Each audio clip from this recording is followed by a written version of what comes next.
नमस्कार।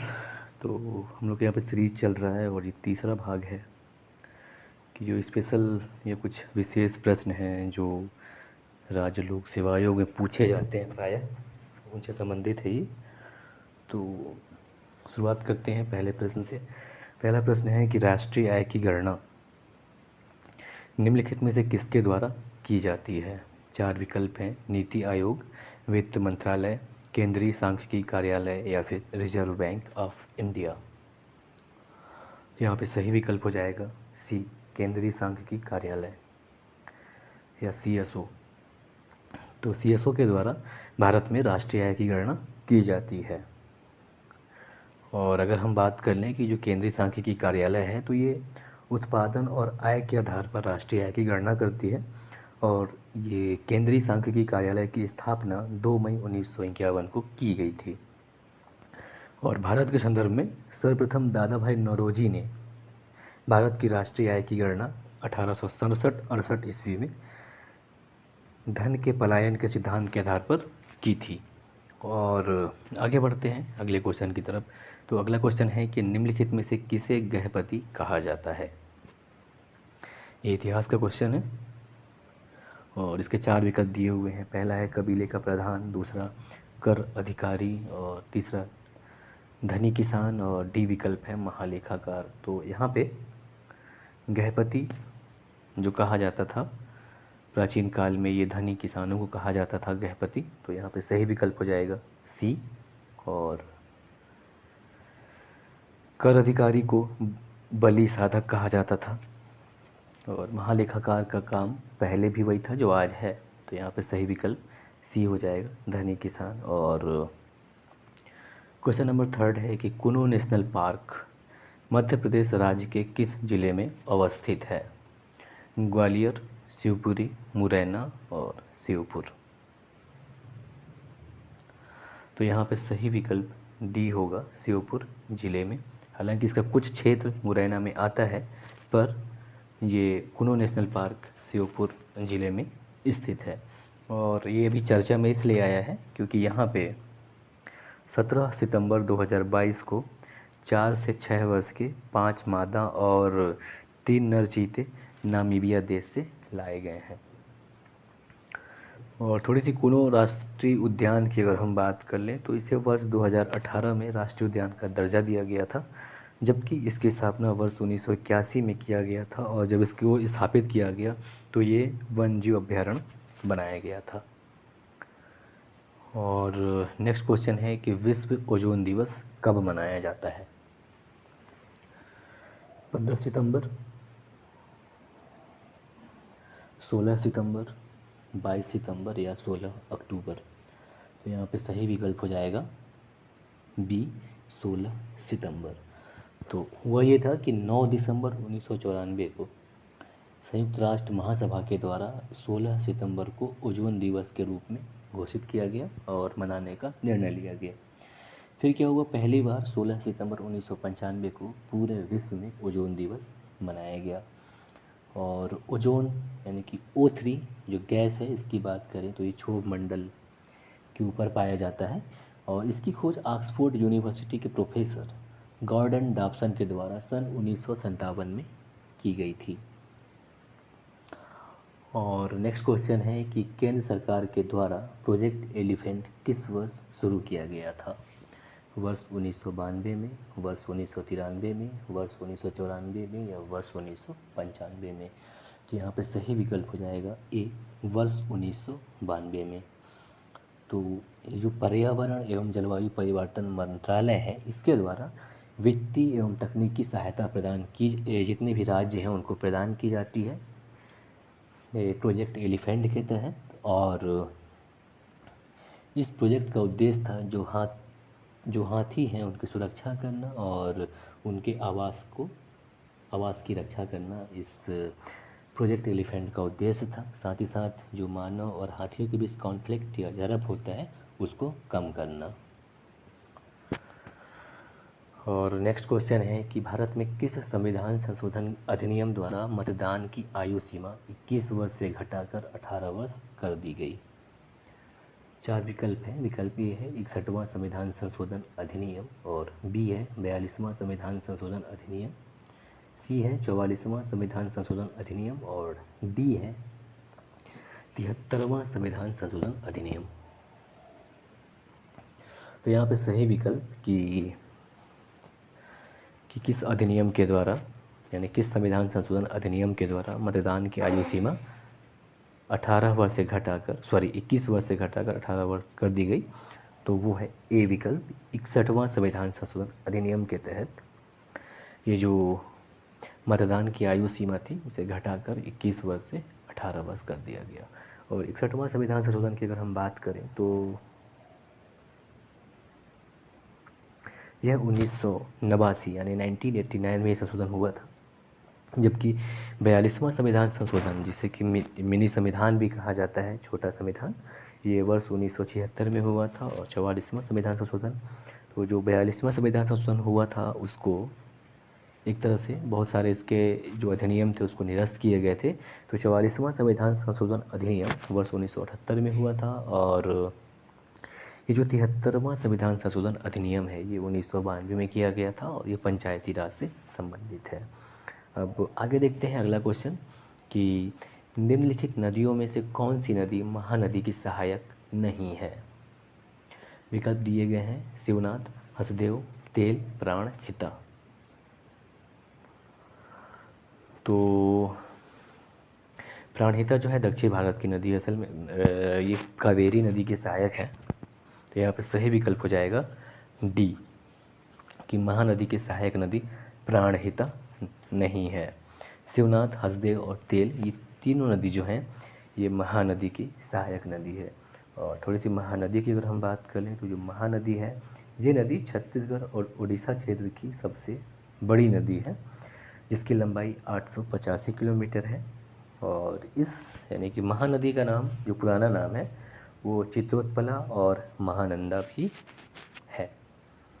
और जो महानदी है इसका उद्गम स्थल रायपुर ज़िले के समीप, यानी कि रायपुर शहर के समीप एक ज़िला है धमतरी, तो वहाँ सिहावा नामक पर्वत श्रेणी से इसकी उत्पत्ति होती है। और अगला क्वेश्चन है कि पृथ्वी पर पाया जाने वाला सबसे पुराना जीव कौन सा है। नीलहरित शैवाल, कवक, अमीबा या फिर युगलिना। तो इसका सही विकल्प हो जाएगा ए नीलहरित शैवाल या साइनोबैक्टीरिया। ये पृथ्वी पर पाया जाने वाला सबसे पुराना जीव है। और नीलहरित शैवाल की बात करें या साइनोबैक्टीरिया की, तो ये एक ऐसा जीव है जिसने क्या किया कि सूरज की रोशनी यानी कि सूर्य प्रकाश और जल के प्रयोग से अपने भोजन का निर्माण किया था। और इसके इस प्रक्रिया यानी कि प्रकाश संश्लेषण की प्रक्रिया के कारण वातावरण में ऑक्सीजन की उत्पत्ति हुई और वातावरण में ऑक्सीजन गैस फैलने लगी, और जिसके कारण जो अन्य जीव हैं उनका विकास संभव हुआ। और तो इसकी वजह से पृथ्वी पर जो सबसे पुराना जीव है वह नीलहरित शैवाल है। और अगला क्वेश्चन है कि महात्मा गांधी ने भारतीय राष्ट्रीय कांग्रेस के निम्नलिखित सत्रों में से किसकी अध्यक्षता की थी। ए 1922 गया, बी 1923 दिल्ली, और सी 1924 बेलगाम, और डी 1925 कानपुर। तो यहाँ पर सही विकल्प हो जाएगा सी 1924, जो बेलगाम में अधिवेशन हुआ था उसकी अध्यक्षता महात्मा गांधी के द्वारा की गई थी। जबकि जो वर्ष 1922 में गया में जो अधिवेशन हुआ था उसकी अध्यक्षता देशबंधु चित्तरंजन दास के द्वारा किया गया था। और वर्ष 1923 में जो दिल्ली में अधिवेशन हुआ था उसकी अध्यक्षता अबुल कलाम आज़ाद के द्वारा की गई थी। और ये ध्यान रखिएगा कि अबुल कलाम आज़ाद सबसे युवा अध्यक्ष बने थे। और वर्ष 1925 में जो कानपुर में अधिवेशन हुआ था उसके अध्यक्ष श्रीमती सरोजनी नायडू थी, और श्रीमती सरोजनी नायडू प्रथम भारतीय महिला थी। एक चीज़ और है कि वर्ष 1917 में जो कलकत्ता में भारतीय राष्ट्रीय कांग्रेस का अधिवेशन हुआ था उसकी अध्यक्षता एनी बेसेंट के द्वारा की गई थी, और एनी बेसेंट प्रथम महिला थी, जबकि प्रथम भारतीय महिला 1925 के कानपुर अधिवेशन में जो अध्यक्ष बनी थी वो थी, है ना। और अगला क्वेश्चन है कि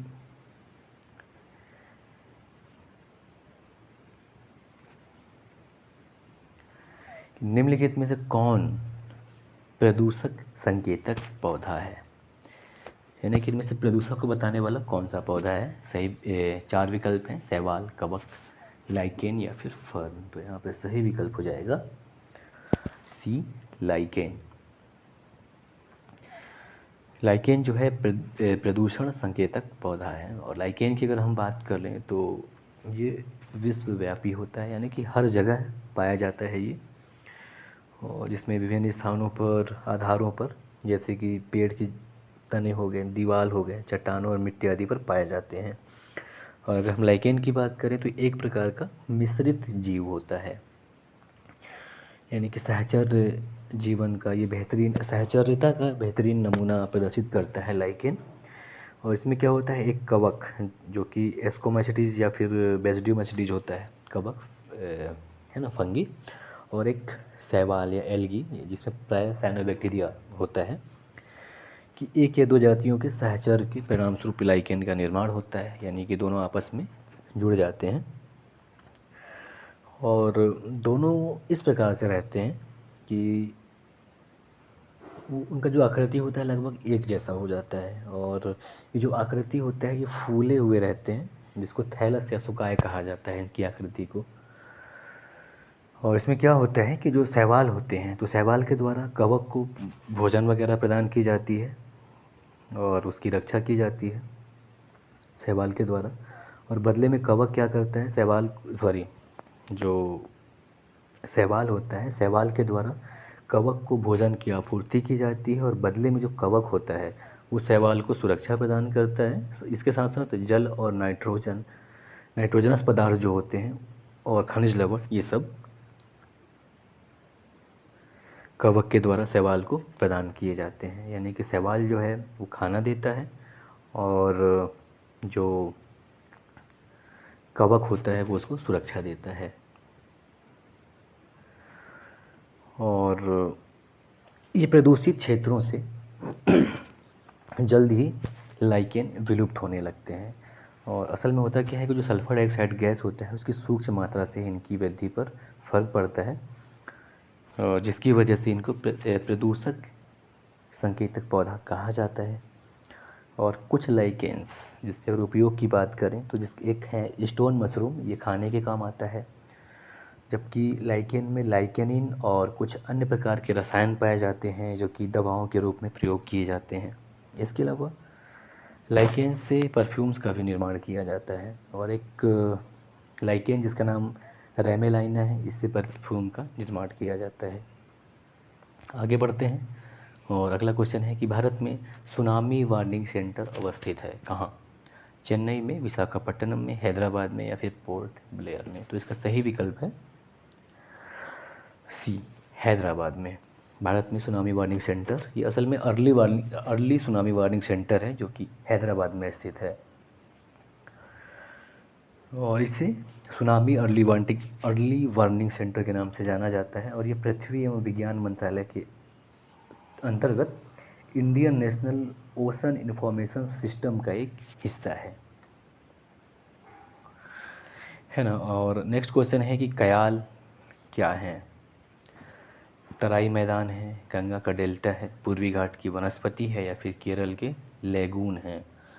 तो यहाँ पे सही विकल्प हो जाएगा डी, केरल के लेगून।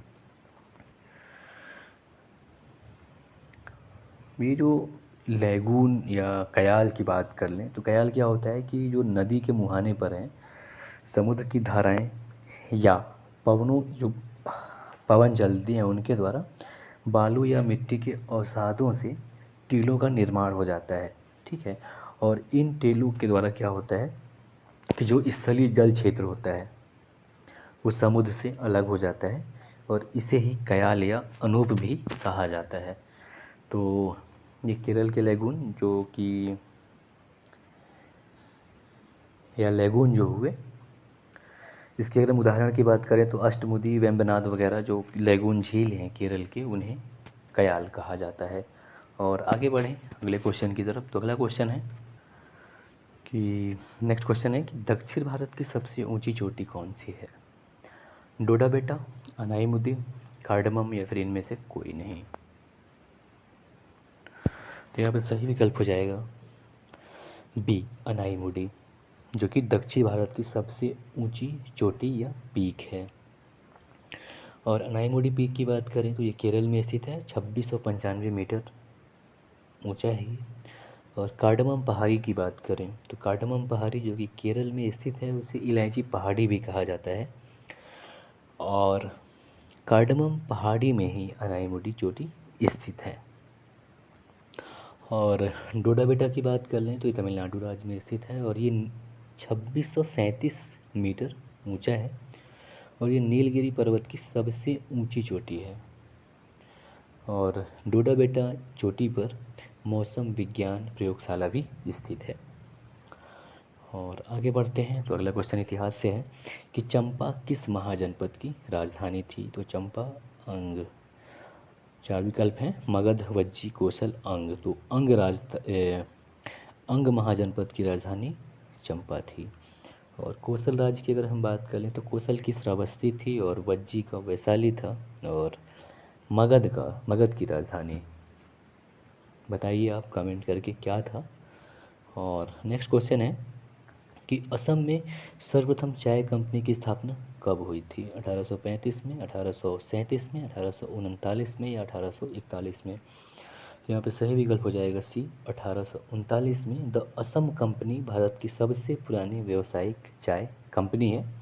और रॉबर्ट ब्रुक ये चाय के मामलों में असम से संबंधित थे, जो कि जिनके बारे में थोड़ी सी ये था कि कंपनी स्टार्ट होने से पहले इनकी मृत्यु हो गई थी। तो खैरहाल यहाँ पे सही विकल्प हो जाएगा सी, 1839 की भारत में सर्वप्रथम चाय कंपनी की स्थापना 1839 में हुई थी। तो ये था प्रश्नों का एक सेट और ये भाग 3 था। आगे भी लेके आते रहेंगे, तब तक के लिए नमस्कार, जय हिंद।